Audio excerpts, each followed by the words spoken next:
The secret meaning behind The Princess and the Pea. A sleepless princess. A single pea. A mountain of mattresses. It sounds absurd, just a bedtime story for children.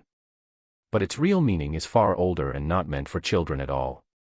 Hidden inside this strange little tale is an ancient test, one that reveals who is merely human, and who is something else entirely. Journey with me into forgotten centuries, because The Princess and the Pea is older, stranger, and far darker than you think. Before we uncover its secrets, let's start with the version everyone knows. But listen closely, because hidden in this simple story are echoes of something ancient.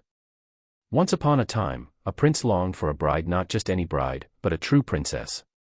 He searched across kingdoms and seas, meeting princesses enough to fill a ballroom.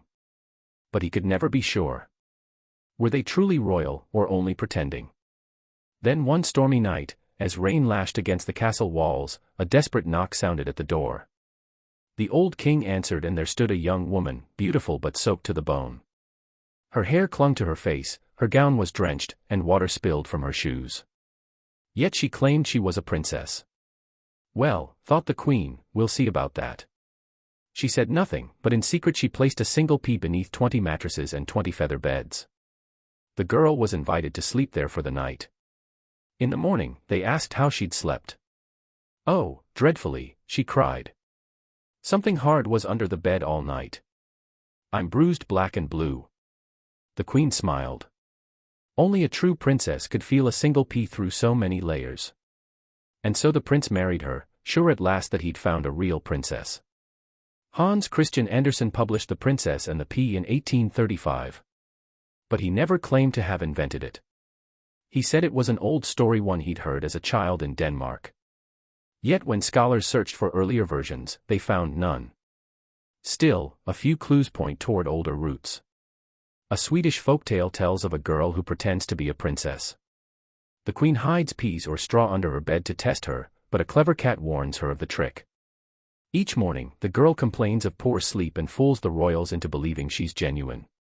In that version, the pea test already existed, but it could be cheated. It was not about purity, but about deception.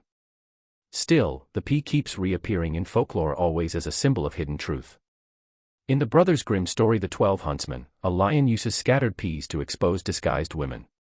Those who walk delicately will trip, men will crush the peas beneath their boots. But again, the women learn the secret and pass the test. The message remains, the pea small and ordinary reveals truth. To us, it sounds absurd, but remember, peas were once hard, starchy pellets, not the soft garden peas we know today. They've been with humanity for 10,000 years, found in Neolithic fires and ancient myths. In China, they were said to be discovered by the divine farmer Shen Nong. In Norse legend, Thor threw peas into wells as punishment to humankind. Across Europe, peas were used in rituals to reveal witches or spirits, believed to expose what's hidden. The pattern is clear: small things test great truths. Arthur proves his right to rule by pulling the sword from the stone. Cinderella's slipper fits only her.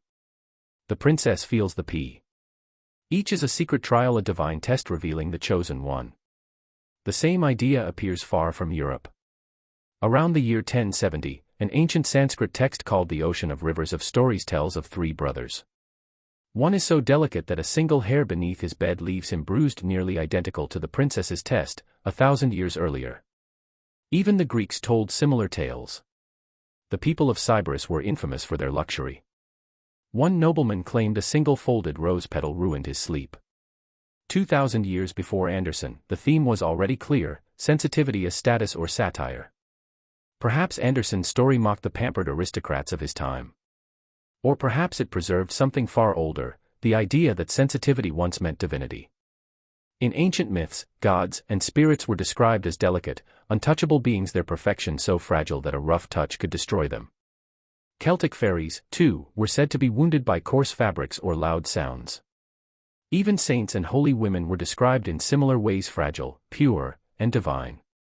But by the 18th century, this divine fragility became a feminine ideal, the delicate lady, praised for fainting, weeping, and bruising easily. Andersen's princess may reflect or mock that very idea. Yet the story's deepest roots lie even further back, in Mesopotamia. In the Epic of Gilgamesh, the hero is tested, he must stay awake for 7 nights to gain immortality. He fails, proving his mortality. Across cultures, staying awake becomes the mark of the divine. From Greek initiations to Indian meditations, from Odin's sleepless vigil to Christ's prayer in Gethsemane, sleeplessness reveals spiritual power. The divine never sleeps. The human must. So when Andersen's princess lies awake all night, perhaps her sleeplessness is not weakness, but proof of something otherworldly. The pile of mattresses lifts her toward the heavens. The P small, eternal tests her divine nature. And the sleepless princess becomes not just a bride, but a goddess in disguise. Because the oldest stories never die. They only hide beneath 20 mattresses, and one tiny, impossible P.